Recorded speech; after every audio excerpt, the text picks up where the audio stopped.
আল্লাহর ওলি বাইজিদ রুমের মধ্যে ঢুইকা দরজা বন্ধ করে দিয়া ডাক দেয়, বোন রে, 200 দিরহাম যে তোমাকে পেমেন্ট করে সারাটা রাত তুমি তার কথায় চলো। বলে হ্যাঁ, আমিও তোমার 200 দিরহাম দিয়েছি, আমি যা যা বলবো তুমি আমার কথায় চলবো। বলে অবশ্যই আপনার কথায় চলবো।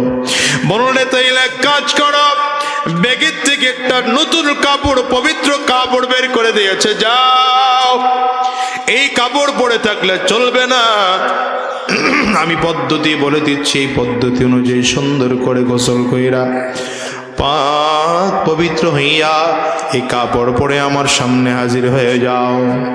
আল্লাহর বান্দার কথাগুলো মহিলার মধ্যে আসর করেছে। চমৎকার করে গোসল করে ওযু করে পাক পবিত্র হইয়া পবিত্র কাপড় পরে হাজির হয়ে গেছে। নাকাব দিয়ে মুখটাও ঢেকে ফেলেছে।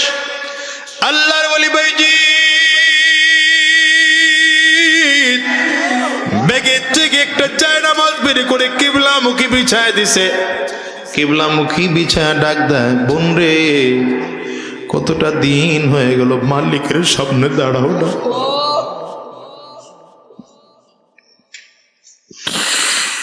কতটা দিন হয়ে গেল মালিক তোমারে ডাকে,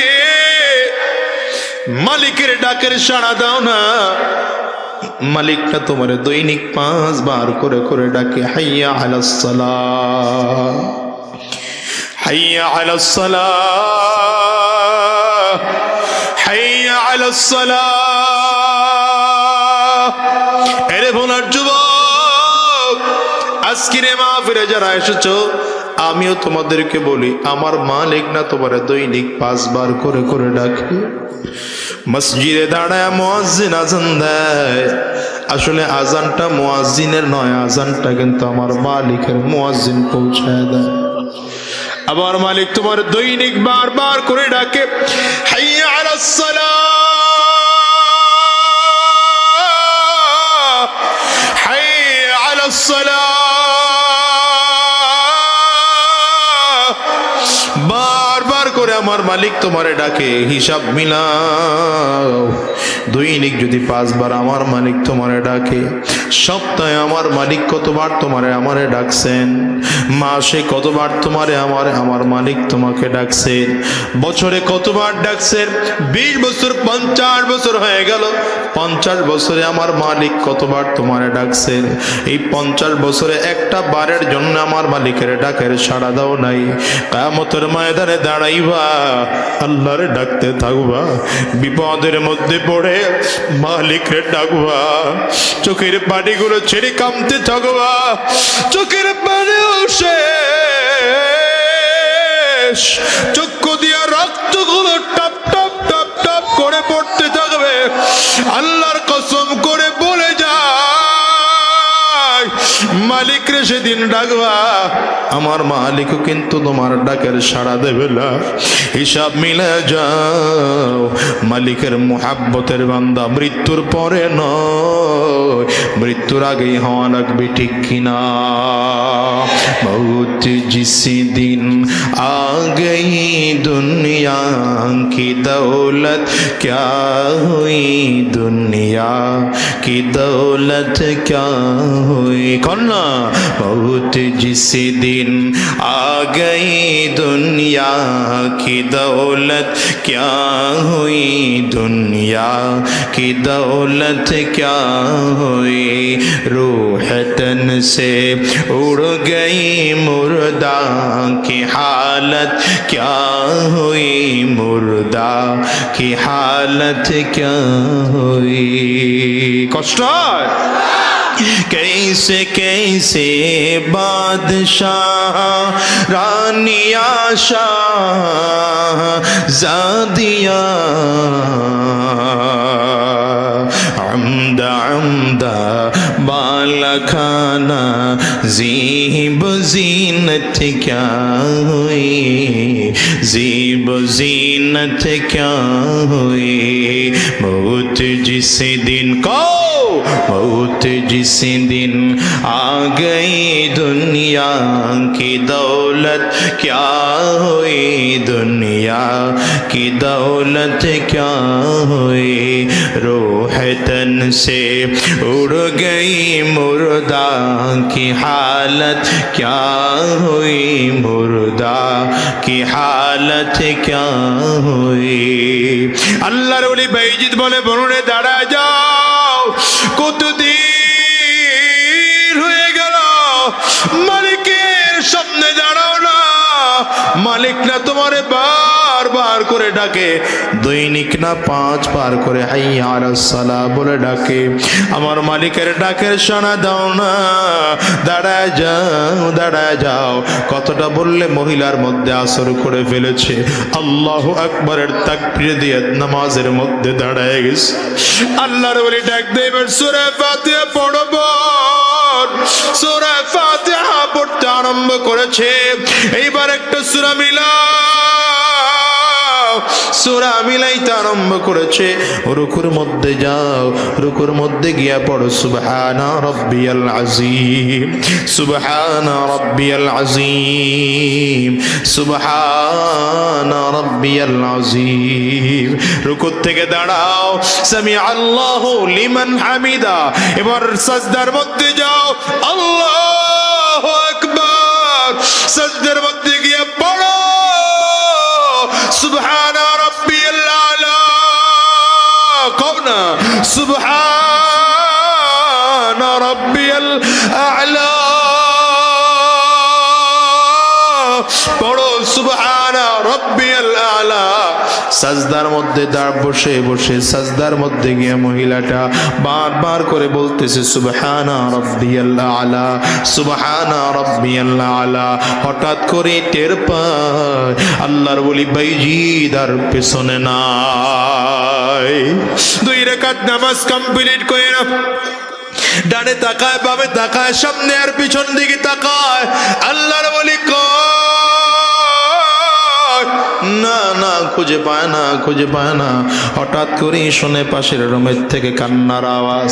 কে এত কান্না করে? পাশের রুমে গিয়ে দরজাটা ফাঁকা করে তাকায় দেখে আল্লাহর ওলি বাইজি ব্যাগের থেকে আরেকটা জায়নামাজ বের করে জায়নামাজটা রেখে কেবলামুখী বিছাইয়া হাত তুলে আল্লাহর কাছে কান্না করে আর ডাক দে মালিক, তোমার একটা হারানো বান্দিকে তোমার কদম পর্যন্ত আইনা দিলাম, তোমার একটা হারানো বান্দিকে তোমার রাস্তা পর্যন্ত উঠাইয়া দিলাম। আমার কাজ আমি করছি, তোমার কাজ তুমি কইরো। আল্লাহর ওলি বাইজিদ হাত তুলে চোখের পানিগুলো ছেড়ে কান্না করে।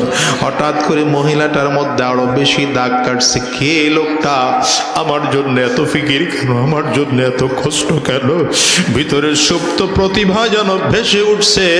200 দিরহামের পোটলাটা নিয়ে আল্লাহর ওলি বাইজিদের সামনে রাইখা পিছনে দাঁড়ায় ডাক দেয় আল্লাহর ওলি,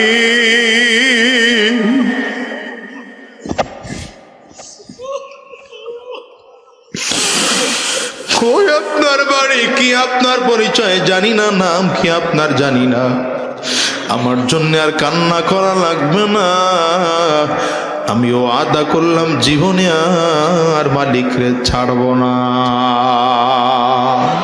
আর জিনা করবো না, আর ব্যভিচার করবো না। এরে ভুলার মুসলমান, তোমরা কি মনে করো বরিশাল থেকে এত কষ্ট করে টাকার জন্য তোমাদের কাছে আসছি? আল্লাহর কসম করে বলে রে যুবক, না রে না না না, বরিশালেও মাহফিল করলে তোমাদের চেয়ে বেশি টাকা আজাদি পাইতো। যুবকরে পায়ে হাত দিয়ে বলে যাই, কেন আসছি জানো? আমার একটা কথায় যদি একজন মানুষের দিলটা নরম হয়, আমার একটু কথায় যদি একজন মানুষের চোখের পানি বের হয়, আমার একটু কথায় যদি আজকের এই মাহফিল থেকে একজন নামাজি যুবক বের হয়, আমার এই কথায় যদি একজন যুবকের মুখে দাঁড়িয়ে আসে, খোদার কসম বুকে হাত লাগায় বলে আমি আমার নাজাতের ওসিলা এটারই মনে করি। হ্যাঁ যুবক, কলিজার টুকরা যুবক, তোদের জন্য এই কলিজার কত মায়া, আমি তোদেরকে বোঝাতে পারবো না রে ভাই। হিসাব মিলায় সাহাবায়ে কেরামদেরও কাজ ছিল এটা, নবীর জন্য, ইসলামের জন্য তাদের কষ্ট করা, ফিকির করা, মেহনত করা। আমার নবী ডাক দেয়, কে কে যুদ্ধের ময়দানে যাইবা কাতার করে দাঁড়াইয়া যাও। ওরে সাহাবায়ে কেরামদের মতো মুহাব্বত এখন থেকে আমার নবীর করতে আরম্ভ করো। কলিজার সব নেতার মায়া বের করে দাও কলিজার থেকে, কলিজার মধ্যে আমার নবীর মায়া ঢুকাও, কলিজার মধ্যে আল্লাহর মায়া ঢুকাও, কলিজাটার মধ্যে কোরআনের মুহাব্বত ঢুকাও, এই কলিজার মধ্যে হাদিসের মুহাব্বত ঢুকাও, কলিজার মধ্যে আল্লাহর দ্বীনের মুহাব্বত ঢুকাও। ওই যে নবী আমার ডাক দেয়া কয়, যুদ্ধের ময়দানে কে কে যাইবা কাতার করে দাঁড়া যাও। সব সাহাবায়ে কেরাম কাতার করে দাঁড়ায় গেছে। একজন মহিলা পর্দার আড়ালে এসে ডাক দেয়, পয়গম্বর আমার এই ছোট্ট বাচ্চাটার আপনি যুদ্ধের ময়দানে নিয়ে যান। নবী আমার তাকে দেখে, বাচ্চাটার মাত্র বয়স 2-2.5 মাস 3 মাস বয়স। আমার নবী ডাক দেয়, মা গো, আমি ছোট্ট বাচ্চাকে কি করব যুদ্ধের ময়দানে?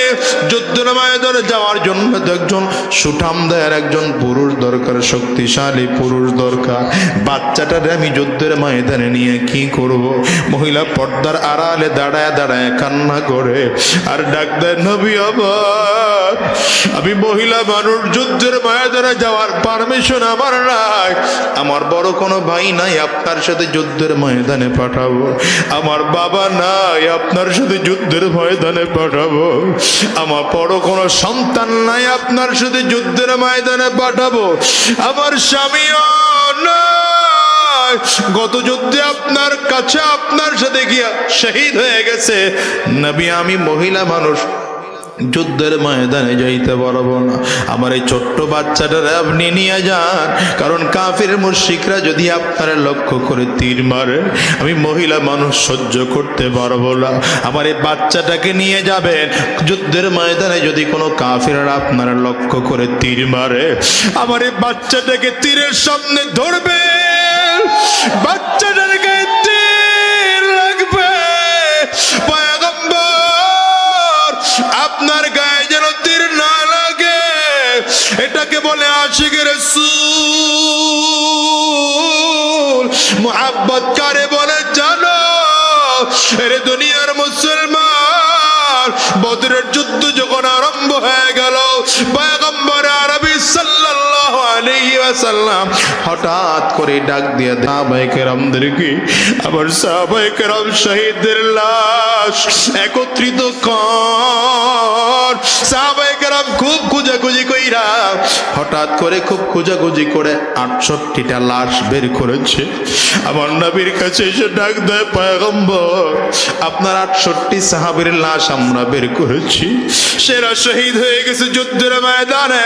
নবী আমার ডাক দেয়, না না, হতে পারে না, আমি স্বপ্ন দেখেছি 11টা গরু জবাই করেছি, তার মানে আমার 11 জন সাহাবী, আমার 70 জন সাহাবী শহীদ হয়ে যাবে।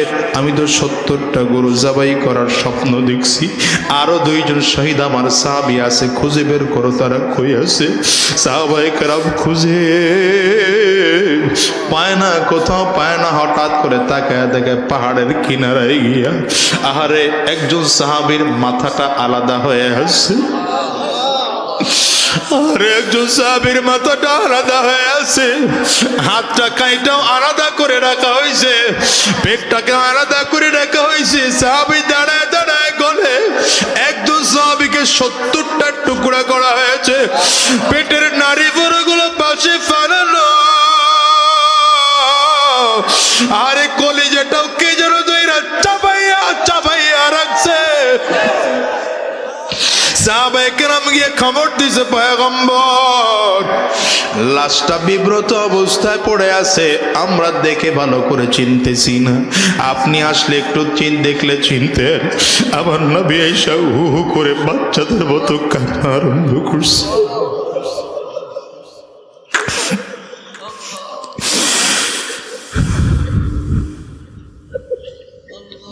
ডাক দিয়ে কয়, সাহাবীরা তোরা আমার চাচার লাশটারেও চিনো না,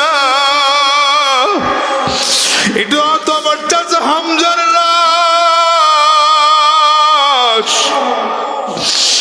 আর কারো লাশ নয়, এটা আমার চাচা হামজার লাশ। দুনিয়ার মুসলমান, লম্বা কথা। আমার নবী বলেন এবার কত হলো? বলে 69 জন হলো।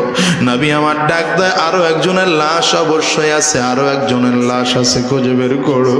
সাহাবায়ে কেরাম পাগলের মতো করে খুঁজতেছেন আরো একজন শহীদ কে হয়েছে। হঠাৎ করেই দেখি পাহাড়ের কিনারা থেকে একজন মহিলা লাল কাপড় উড়াইতেছে। পয়গম্বর, পয়গম্বর, আপনি সাহাবায়ে কেরাম শহীদ হয়েছে। শহীদ হওয়ার আগে আগে আমার কথাটা একটু শুনে নেন, তাদেরকে দাফন দিবেন, আমার কথাটা একটু শুনে নেন। পয়গম্বর বলেন, মহিলা কি বলবা? তুমি কে? তুমি তোমার পরিচয় কি?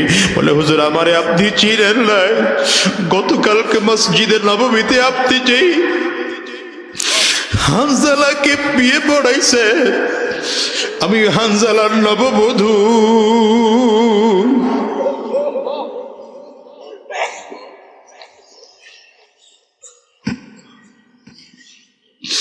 এই যুবক রে, আমি তোর পায়ে ধরি ভাই, কোন রাস্তায় তুই চলো আমারে বল। দিলের কান লাগায় ভাই কথাগুলো একটু শুই না, বিদাত নবীর দিকে তাকায় মহিলাটা বলে, পয়গম্বর আমারে চিনেন না, আমি হানজালার নববধূ। গতকালকে আপনি হানজালারে বিয়ে পড়ায় মিষ্টি বিতরণ করেছেন, খেজুর ছিটাইছেন মসজিদে নববী। হানজালা নতুন বিয়ে করছে দেখে আপনি যুদ্ধে আনেন নাই। পয়গম্বর আমার স্বামী আমার বুকের কাছে ছিল, আজকে আমাদের বাসর রাত ছিল, আমরা স্বামী আর স্ত্রী জীবনের সবচেয়ে সুখের রাত কাটাইতেছিলাম। হঠাৎ করে কোন বাতাস থেকে যেন আমার স্বামীর কানে আওয়াজ এসে গেছে, নবী আর দুনিয়ায় নাই, নবী আর দুনিয়ায় নাই। এলানটা হতে দেরি আমার স্বামী আমার বুকের উপর থেকে ওইটা দৌড় দিতে আরম্ভ করছে। আমি পিছন দিক দিয়ে টাইনে ধরছে, স্বামী যাইও না, স্বামী যাইও না। আপনার সাহাবী হানজালা ডাক দেয়, প্রাণের স্ত্রী আমার, বাধা দিও না, বাধা দিও না, আমার নবী দুনিয়ায় না। এই জীবন রাইকার কি করব, লাভ নাই। কিয়ামতের ময়দানে যদি দেখা হয় তাইলে হতে পারে, দুনিয়ায় আর দেখা হওয়ার তোমার সাথে সম্ভাবনা নাই। আমি দাঁড়ায় গেলাম, স্বামী একটু দাঁড়াও, তোমার ওমরে গোসল ফরজ হইছে, আমি এক বালতি পানি এনে দেই, গোসল করে যাও। আমার স্বামী হানজালা বলছে, প্রাণের স্ত্রী আমার, বাধা দিস না, সময় নাই, যুদ্ধের ময়দানে এক্ষুনি যাওয়া লাগবে।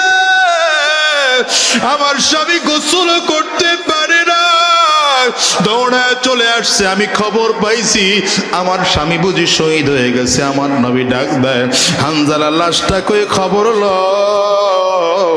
সব সাহাবীরা পাগলের মতো খোঁজে না, হানজালা রাদিয়াল্লাহু আনহুর লাশ খুঁজে পাওয়া যায় না। হঠাৎ করে আমার নবী তাকায় দেখেন আসমান থেকে ফেরেশতারা হানজালা রাদিয়াল্লাহু আনহুর লাশ নিয়ে নামতেছে।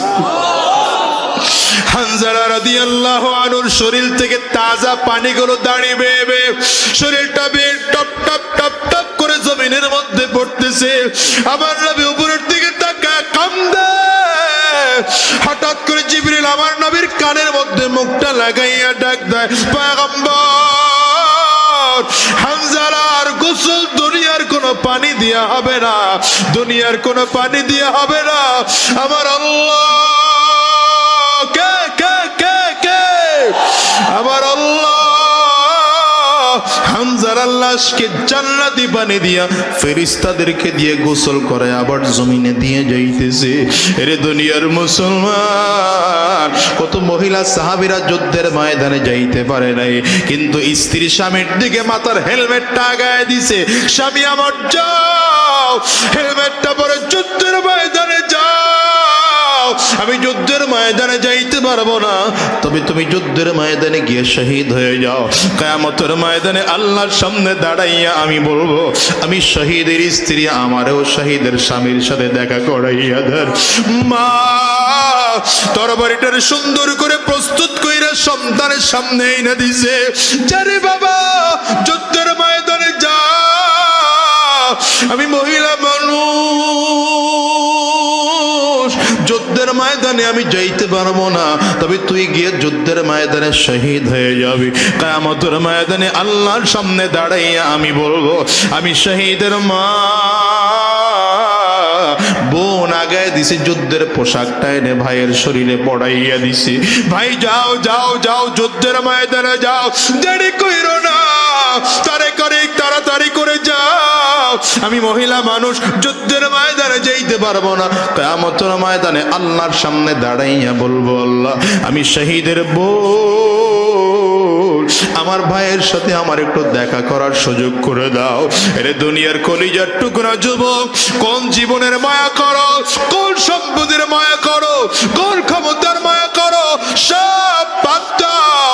আমার নবী কয়, লা ইউমিনু আহাদুকুম হাত্তা আকুনা আহাব্বা ইলাইহি মিন ওয়ালিদিহি ওয়া ওয়ালাদিহি ওয়ান নাসি আজমাইন। আমার নবী কয়, যতক্ষণ পর্যন্ত তোমার নিজের বাবার চেয়ে, মায়ের চেয়ে, সন্তানের চেয়ে, পরিবারের চেয়ে, এমনকি নিজের জীবনের চেয়ে যতক্ষণ পর্যন্ত আমি নবীকে বেশি ভালোবাসা দিতে না পারবা, ততক্ষণ পর্যন্ত পাক্কা ইমানদার হওয়া যাবে না। আমার নবী বদরের যায় যুদ্ধের ময়দানে বললেন, কে কে যাইবা কাতার করে দাঁড়াইয়া যাও। কত সাহাবীরা দাঁড়ায় গেছেন, এর মধ্যে হযরতে উকবা রাদিয়াল্লাহু আনহু দাঁড়াইছেন। হযরতে উকবার একজন ছোট্ট বাচ্চা ছিল, নাম তার বশীর। মাত্র 7 বছর 8 বছরের বাচ্চা বশীর। এই বশীরকে কারো কাছে রেখেও যান নাই, দায়িত্ব দিয়ে যান নাই। যুদ্ধের ময়দানে চলে গেছেন উকবা রাদিয়াল্লাহু আনহু। যুদ্ধের ময়দানে গিয়ে যুদ্ধ করতে করতে আল্লাহর জান্নাতে শহীদ হয়ে চলে গেছে। এদিকে বাচ্চা মানুষ বশীর সন্ধ্যার পরে খেলাধুলা শেষ করে এসে বাবার দরবারে বাবারে খুঁজে, না না আব্বুরে খুঁজে পাওয়া যায় না, ঘরেও খুঁজে পাওয়া যায় না। লোকজনরে জিজ্ঞাসা করে, আমার আব্বু কই? লোকজন জবাব দেয়, তোর আব্বু তো মদিনায় নাই, নবীর সাথে যুদ্ধের ময়দানে চলে গেছে। এই বশীরের আপনজন বলতে দুনিয়ায় কেউ নাই। ওর একটা মা নাই, ওর বড় কোনো ভাই নাই, বশীরের বোন নাই, বড় আত্মীয় স্বজন বলতে দুনিয়ায় কেউ নাই। কার কাছে ঘুমাবে? মসজিদে নববীর বারান্দায় বাচ্চা মানুষটা ঘুমায়। মানুষ খানা দিলে খায়, মানুষ খানা না দিলে না খায়। ফজরের নামাজ হয়ে গেলে সারাদিন মদিনার গলির মধ্যে দাঁড়াইয়া থাকে, আব্বু কখন যুদ্ধের ময়দান থেকে ফিরবে, কারণ তার তো কেউ নাই। হঠাৎ করে একদিন 2 দিন যায় না, না সাহাবায়ে কেরামদের কাফেলা মদিনায় ফিরে না। হঠাৎ করে একদিন তাকায় দেখতেছেন যুদ্ধের কাফেলা মদিনার দিকে ফিরতেছে। সব সাহাবীদের চোখে পানি, কোন কোন সাহাবীদের রক্তের দাগ, কেউ অঙ্গহীন হয়ে আছে। আবার অনেক পরিচিত সাহাবীদেরকে দেখা যায় না। এরে মুসলমান, বশীর বাচ্চা মানুষ সাহাবায়ে কেরামদের ফাঁকে ফাঁকে দৌড়ায়, নিজের আব্বুরে খুঁজে, না না আব্বুরে খুঁজা পায় না, বাবারে খুঁজা পায় না। নবী যাইসা মসজিদ নববীর মধ্যে বসে পড়ছে। সব সাহাবীরা মসজিদ নববীতে বসা। বশীর সাহাবায়ে কেরামদেরকে ফাঁকা করে করে আমার নবীর সামনে দাঁড়াইয়া আস্তে করে ডাক দেয়, নবী আমার, আমি সবাই রুদু দেখে আমার আব্বু কই?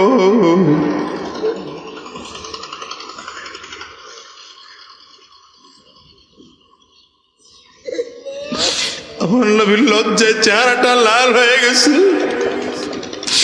এই বাচ্চারে কেমনে জবাব দিবে? আমার নবী, তোর বাবা দুনিয়ায় না। নবীজি আস্তে করে চেহারাটা ডান দিকে ঘোরায় নিছেন। বাচ্চাটা আবার ডান দিকে গিয়ে জিজ্ঞাসা করে, নবী আমার আব্বু কই? নবী এবার বাম দিকে চেহারা ঘোরায় নিছে। বাচ্চাটা আবার বাম দিকে গিয়ে ডাক দেয়, আমার আব্বু কই?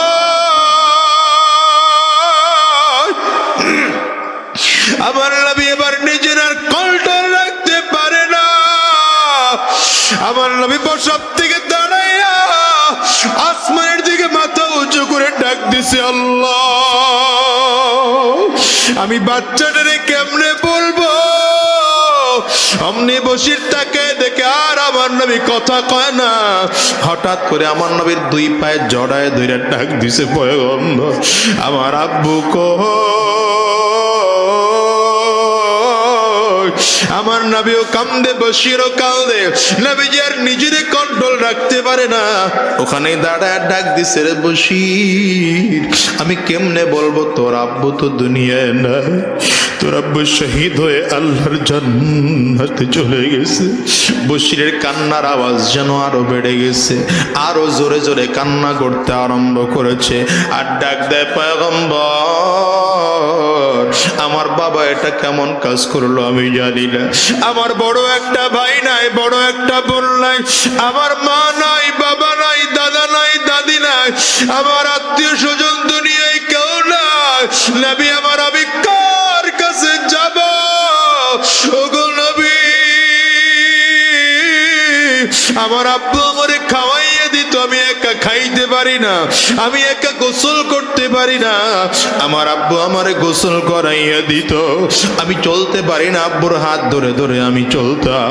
হুজুর আমি একা ঘুমাইতে পারি না, আমার আব্বুর মাথার মধ্যে কোলের মধ্যে মাথা রেখে আমি ঘুমাইতাম, আমি আজকে কার কোলে মাথা রেখে ঘুমাবো? রহমাতুল লিল আলামিন কান্দে, বশিরও কান্দে, আর ডাক দেয়, রে বশির তোর যেমন বাবা না, আমি নবীরও বাবা না।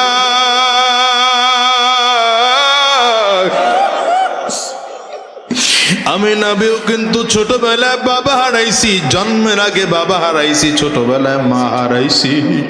আমার নবীও বড় ইয়তীম। এর যুবক ভোলার মুসলমান, আমি তো প্রায় বলি, আজকেও তোমাদের বলে যাই, আজকের এই মাহফিলটার মোনাজাত করে বাসায় যাইবা, হয়তো দরজার মধ্যে টোকা দিবা, তোমার মা এসে দরজা খুলবে, আমি আজাদের ঘরে আমার বাবা।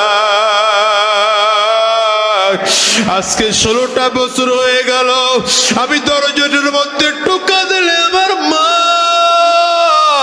দরজা খুলবে না।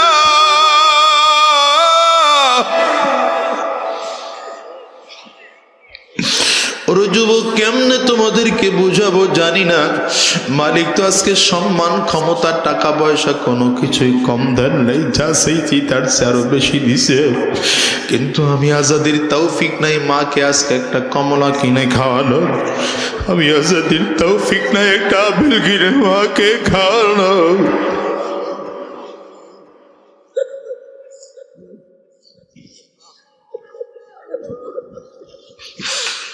যুবকরে আমি তোরে কেমনে বুঝাবো জানি না।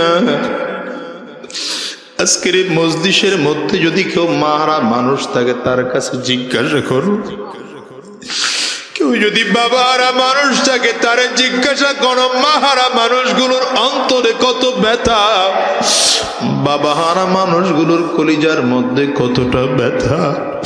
যুবকরে যার ঘরে মা আছে, যার ঘরে বাবা আছে, তারে কোনোদিন বোঝানো যাবে না। আমার মতো কার কারো ভালাই, হাতটা তুলে দেখাও, কার কার বাবা নাই, হাতটা তুলে একটু দেখাও। হাত নামায় না, হাত তুলে রাখো রে বাজার। আমার যুবকগুলো তাকায় তাকায় দেখুক মাহারা মানুষগুলো কেমনে কান্দে,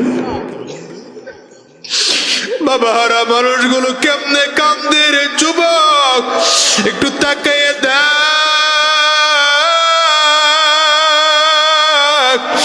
এই মাহারা মানুষগুলো ময়দানে কান্দে, বাবাহারা মানুষগুলো কান্দে, স্টেজের আলেম গুলাও কান্দে। ওই ছোট ছোট মাসুম বাচ্চাগুলোর দিকে তাকাইয়া দেখ, হেরাও কান্দে। এরে ভোলার মুসলমান, আজকে যারা বাবার সাথে বেয়াদবি করো, মায়ের সাথে বেয়াদবি করো, তোমাদেরকে বইলা যাই রে যুবক, বাসায় যাইয়া মায়ের পাও দুইটা জড়াইয়া ধরবা, বাবার পাও দুইটা জড়াইয়া ধরবা, যতক্ষণ পর্যন্ত মাফ না করবে পাও দুইটারে ছাড়বা না। এর দুনিয়ার মুসলমান বসির চোখের পানি ছেড়ে কান্দে, আমার নবীও কান্দে। হঠাৎ করে আমার নবী হাত দুইটা বাড়াইয়া ডাক দেয়, বসিরা আমার কাছে আমি নবী তোর বাবাকে জান্নাত থেকে ফিরাইয়া আইনা দিতে পারবো না, তবে আমি নবী ওয়াদা করলাম যতদিন এই জমিনে থাকবো বাকি জিন্দেগির জন্য আমি তোর বাবা হয়ে গেলাম।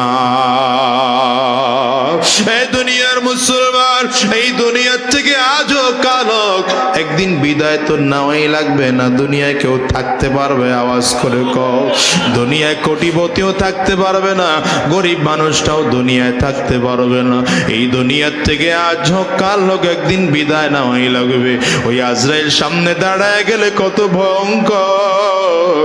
আজরাইল যখন গুনাহগারের সামনে দাঁড়াবে, গুনাহগার তাকাইয়া দেখবে পাও দুইটা জমিনে দেখা যায়, মাথাটা সাত আসমানের উপরে দেখা যায়। এক হাত পৃথিবীর পূর্ব প্রান্তে, আর এক হাত পৃথিবীর পশ্চিম প্রান্তে। আজরাইলের দুইটা চক্ষু পাহাড়ের চেয়ে বড়, প্রত্যেকটা পশমের গোড়ার থেকে মনে হয় যেন আগুনের ফুলকি টপ টপ টপ টপ করে বের হয়। এরে দুনিয়ার মুসলমান, আজরাইল আলাইহিস সালাম যখন গুনাহগারের সামনে এসে দাঁড়াবে, গুনাহগারের রূহটা করুণ নজর দিয়ে তাকাইয়া থাকবে।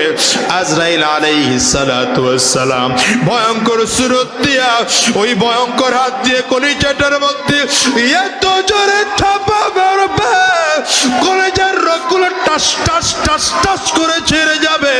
এরে দুনিয়ার মুসলমান, হিসাব মিলাইয়া দেখো ওই কবর, ওই কবর কিন্তু বড় ভয়ঙ্কর।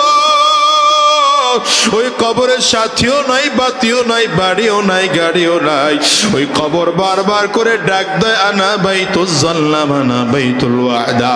আমি বড় একা একের ঘর, আমি বড় অন্ধকার ঘর, আমার কাছে সাথীও নাই, বাতিও নাই, আমি শুধু চিনি আমল। কবর বারে ভালো আমল করে যদি আসতে পারো, আমি কবর ভালো আচরণ করব। আর যদি ভালো আমল করে আসতে না পারো, ওরে কপাল পোড়ার দল, আমি কবর দুই দিকের মাটি সংকীর্ণ হইয়া এত জোরে চাপ মারব, একটা পাজরের হাড্ডিকে তো আর একটা পাজরায় নিয়ে পৌঁছাইয়া দেব। রে দুনিয়ার মুসলমান, এরপরে হাসরের ময়দান। ওই হাসরের ময়দানটা বড় ভয়ঙ্কর। মানুষগুলো তাকায় দেখবে সূর্য মাথার মুঠো মাথা উপরে, মাথার মগজগুলো সূর্যের তাপে টকবক টকবক করে ভাতের মারের মতো উতলাইতে থাকবে। আরে মানুষগুলোর অবস্থা বড় খারাপ, ওদিকে জমিনটা তামা। এরে দুনিয়ার মুসলমান, মানুষগুলো তাকাইয়ে দেখবে ডান দিক থেকে জাহান্নামের আগুন, বাম দিক থেকে জাহান্নামের আগুন, সামনের দিক থেকে জাহান্নামের আগুন, পেছন দিক থেকে জাহান্নামের আগুন। ঘুরে ঘুরে আওয়াজ, জাহান্নামের আওয়াজ শুইয়া মানুষগুলোর কলিজাগুলো টাস টাস করে ফেটে যাবে। এরে দুনিয়ার মুসলমান, কেউ ঘামের সাগরে হাবুডুবু খাইতে থাকবে, কারো কোমর পর্যন্ত ঘাম, কারো হাঁটু পর্যন্ত ঘাম, কারো টাকনো ঘিরা পর্যন্ত ঘাম। ওদিকে আবার মালিক জালালিয়াত জব্বারিয়াত আর কাহারিয়াতের কণ্ঠে ডাক দেয়, লিমানিল মুলকুল ইয়াউম,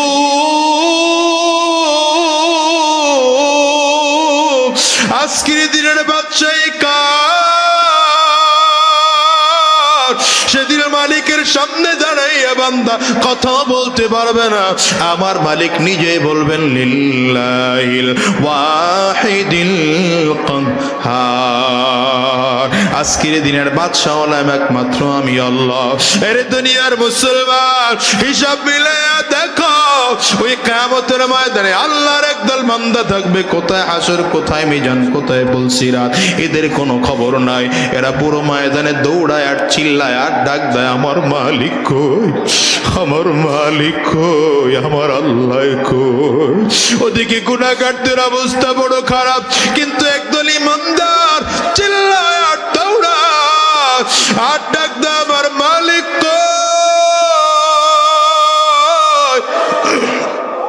চিল্লাইয়া চিল্লাইয়া বিশ্রাম করার জন্য আমার আল্লাহর আরশের পায়ের মধ্যে ট্যাক লাগাইয়া একটু বিশ্রাম করবে। আমার আল্লাহ তাআলা বলবে, ও ফেরেশতারা, এতক্ষণ যেই বান্দাগুলো চিল্লাইতেছিল ওরা কোথায়? আল্লাহর ফেরেশতারা বলবেন, আল্লাহ তারা আপনার আরশের পায়ের মধ্যে ট্যাক লাগাইয়া বিশ্রাম করে। আল্লাহ বলবেন, ওদেরকে ডাক দাও, ডেকে আমার মালিকের সামনে হাজির করানো হবে। আমার আল্লাহ তখন পর্দার আড়ালে ডাক দিবে, রে বান্দা, এত চিল্লাইছো আর দৌড়াইছো কেন? বান্দাগুলো চোখের পানিগুলো ছেড়ে কান্না করবে, ও দয়ার মালিক, আমরা তোমারে পাওয়ার জন্য কত মেহনত করছি, কত কষ্ট করছি। ফজরের আজান শুনে ঘরে থাকতে পারি নাই, দৌড়াইয়া মসজিদে গেছি তোমারে পাওয়ার জন্য, পাই নাই। জোহরে আবার গেছি, পাই নাই। আসরে আবার গেছি, পাই নাই। মাগরিবে আবার গেছি, পাই নাই। ঈশায় আবার গেছি, পাই নাই। পাঁচ ওয়াক্ত নামাজে না পাইয়া রাত্রিবেলা তাহাজ্জুদ নামাজের মধ্যে ঠান্ডা পানি দিয়ে ওযু কইরা দাঁড়াইয়ে গেছি, মালিক তুমি কই? না না, পাই না। মালিক তোমারে পাওয়ার জন্য ওই মাহফিলের ময়দানে দৌড়াইয়া গেছি, টঙ্গীর ইস্তেমার ময়দানে দৌড়াইয়া গেছি, উজানির আল্লাহর ওলির দরবারে দৌড়াইয়া গেছি, চরমনার আল্লাহর কুতুবের দরবারে 3 দিন গিয়া পাগলের মতো রান্না বাড়া করে খাইছি আর পড়া ছিলাম, তোমারে খুঁজছি। মালিক তোমারে পাই নাই, তোমারে পাই নাই। আজকে কিয়ামতের ময়দানে কি দেখা দিবা না? আমরা তোমার পাগল। বান্দাগুলো যখন এভাবে চিল্লাবে আর দৌড়াবে আর কান্না করতে থাকবে, আমার মালিক ডাক দিয়ে বলবেন, ফেরেশতারা তাড়াতাড়ি কর, আমি আল্লাহর নূরের পর্দাগুলো সরাইয়া দে। আল্লাহ বলার সাথে সাথে ফেরেশতারা নূরের পর্দাগুলো টাস টাস টাস টাস টাস টাস করে সরাইয়া দিবে। আল্লাহর ফেরেশতারা সরাইয়া দিলে আমার মালিকের দিকে বান্দা তাকাইয়া থাকবে, এক নজরে 70,000 বছর চলে যাবে, বান্দা চোখের পলক পর্যন্ত ফেলবে না। ওরে দুনিয়ার মুসলমান, পাগল হও তো আল্লাহর পাগল হইবা। আঙ্গুলটা উঁচা করে চিল্লায় বড় পাগল হব কার? আরো জোরে কাও কার? চিল্লা কাও কার? দ্বিতীয় নম্বরে মহাব্বত করব তো আমার নবীরে মহাব্বত করব।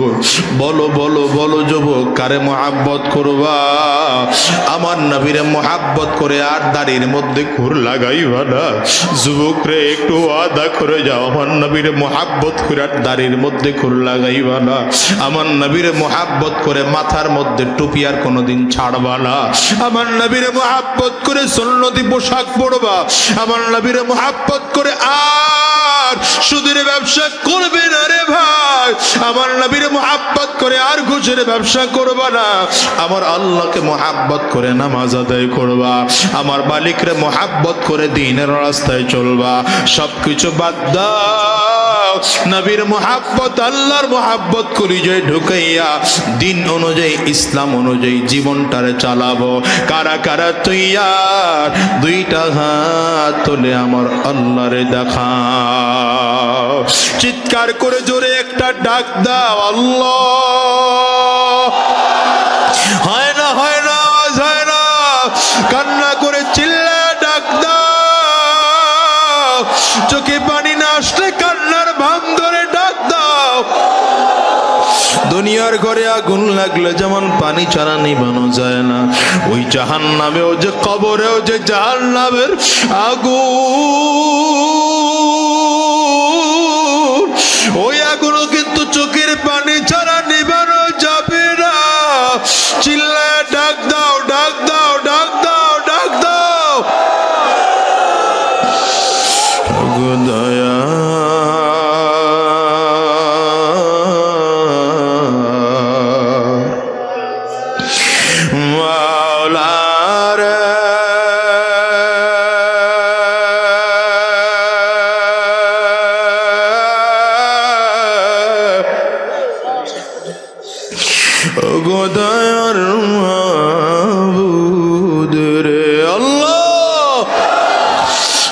তোমার গোলামদের দিকে তাকাইয়া দেখো, তোমার গোলামেরা কেউ বুক ভাসাইয়া ফেলাইছে, কারো গাল বেয়ে বেয়ে পানি পড়ছে, কারো চক্ষু দুইটা লাল, কারো চোখের কোটায় পানি। আল্লাহ, যার হাত করা তোমার দরবারে পছন্দ হয়, ওই হাতের ওসিলা কইরা আমাদের জিন্দগির গুনাহ মাফ করে দাও, আমাদেরকে তোমার গোলাম বলে কবুল করে নাও। জবান খুলে বলো আমিন, আরো জোরে আওয়াজ করে বলো আল্লাহুম্মা আমিন।